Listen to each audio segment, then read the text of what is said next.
सुप्रभात बच्चों, Varthaman e learning class में आप सबका स्वागत है। पिछले वीडियो में हमने आपके पाठ्य पुस्तक का अध्याय 7 बालक का स्वप्न पढ़ा था। उसमें बताया गया था कि एक बच्चा होता है, उसको रात को सपना आता है, लेकिन वो किसी को बताता नहीं है और अपने सपने को पूर्ण करने के लिए, पूरा करने के लिए कड़ी मेहनत करता है और लगन और निष्ठा से कार्य करता है।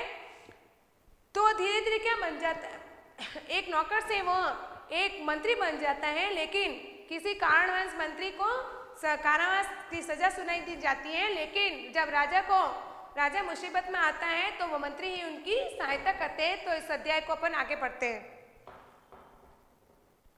तो मंत्री बोलते हैं कि ये कौन सा कठिन है, इसमें क्या परेशानी है, इसमें कोई कठिनाई नहीं है, दोनों घोड़ियों को नहलाने के लिए ले जाओ।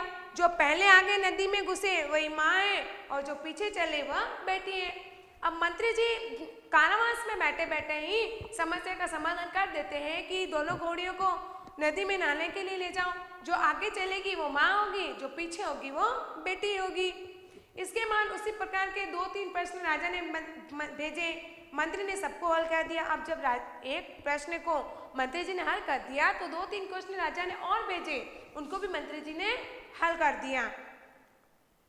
पड़ोसी राजा ने ये सोचकर कि इसे हराना कठिन है, अपनी सेनाएं हटा ली। उसने संदेशा भिजवा दिया कि जिस व्यक्ति ने मेरे प्रश्नों को हल किया है उससे हम अपनी कन्या का विवाह करना चाहते हैं। अब राजा, पड़ोसी राज्य के जो राजा थे, वो समझ गया था कि इस व्यक्ति को हराना मुश्किल है, तो उन्होंने अपनी सेना को हटा लिया और संदेशा भिजवाते हैं कि मेरे प्रश्नों का उत्तर जिस व्यक्ति ने दिया है, मैं उस व्यक्ति के साथ अपनी कन्या का विवाह करना चाहता हूँ।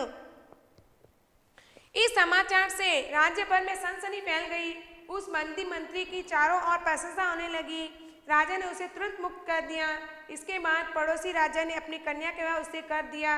राजा ने मंत्री को अपना आधा राज्य भी दे दिया। अब क्या होता है, अब मंत्री जी की प्रशंसा चारों तरफ फैल गई और बंदी मंत्री को राजा ने मुक्त कर दिया और तुरंत ही मुक्त कर दिया। और पड़ोसी राज्य के राजा ने अपनी कन्या का विवाह उन मंत्री राजा से कर दिया और अपने हिस्से का आधा राज्य मंत्री जी को दे दिया।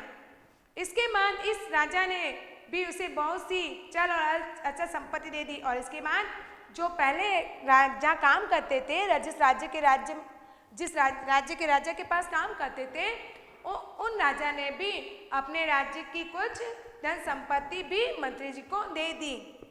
कुछ दिन बाद एक दिन प्रातःकाल इस मंत्री राजा ने दोनों राजाओं, जमींदार तथा सेठ सभी को अपने यहाँ आमंत्रित किया। जब वे सब वहाँ उपस्थित हुए तो उस समय वहाँ मंत्री राजा पलंग पर महल के विशाल एवं सुसज्जित कक्ष में लेटे थे। उनकी पत्नी उनके पास बैठी थी। इसके अतिरिक्त अन्य कई नौकर भी उनकी सेवा में जुटे थे। चारों व्यक्ति भी इसके आसपास बैठे थे। अब क्या होता है, उनकी मंत्री जी का विवाह राजा की कन्या से हो जाता है और उसको बहुत सारी धन संपत्ति मिल जाती है, राजा से भी मिल जाती है और पड़ोसी राज्य के राजा से भी मिल जाती है। तो इसके बाद वो क्या करता है, मंत्री राजा अब राजा बन गया था, तो उन्होंने राजा ने क्या, दूसरे दिन प्रातःकाल सुबह क्या किया, मंत्री राजा ने दोनों राजाओं को बुलाया, जमींदार को बुलाया और सेठ को, सभी को अपने घर पर आमंत्रित किया। और जब सब लोग उनके घर पे, राजा के घर में आते हैं, तो क्या देखते हैं कि मंत्री राजा एक बहुत बड़े महल में सुसज्जित पलंग पर सोए हुए हैं, लेटे हुए हैं और उनकी पत्नी उनके पास बैठी है।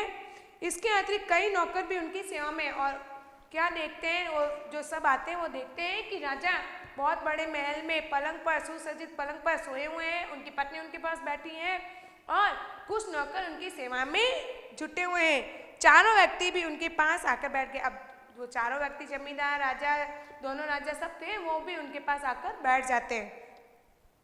तब उस मंत्री राजा ने कहा, अब अंत में जाकर वो अपने स्वप्न की बात बताते हैं कि मैंने स्वप्न में क्या देखा था।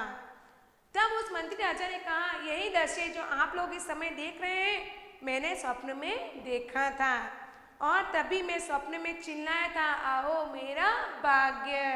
कि एक बच्चा जो स्वप्न देखता है, क्या देखता है, अब पता चला ना क्या देखता है, कि वो राजा बन जाता है और बहुत बड़ा महल है और महल में सुसज्जित पलंग पर वो सोया हुआ है और उनकी पत्नी पास में बैठी है और उनकी सेवा में नौकर चाकर लगे हुए हैं। अब उन चारों जमींदार को, राजाओं को, सबको बुलाता है और दिखाता है कि मेरा जो स्वप्न था वो आप जो देख रहे हैं यही मेरा स्वप्न है। मैंने सपने में ऐसा देखा था इसलिए मैं जोर से चिल्लाया था। वो राजा बोलते हैं कि मैंने सपने में ऐसा कुछ देखा था कि मैं राजा बन जाऊंगा और मेरी सेवा में नौकर चाकर होंगे। तब मैं जोर से चिल्लाया था कि आओ मेरा भाग्य, अरे मेरा ऐसा भाग्य। मैंने तभी बात आप लोगों को बता दी होती तो आप में से कोई भी उसे पूरा न होने देता।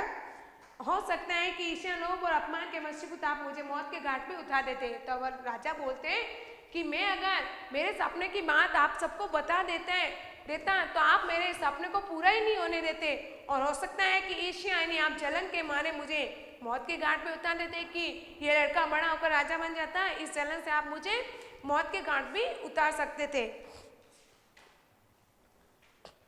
इसीलिए कहा गया है कि सच यही है कि अपने मस्तिष्क में जो भी बात होती है उसे किसी के साथ साझा न करके, ना बताकर उसे योजनाबद्ध तरीके से पूर्ण करने की योजना बनानी चाहिए, क्योंकि जो व्यक्ति लगन निष्ठा से कार्य करता है वो हमेशा ही महान बनता है।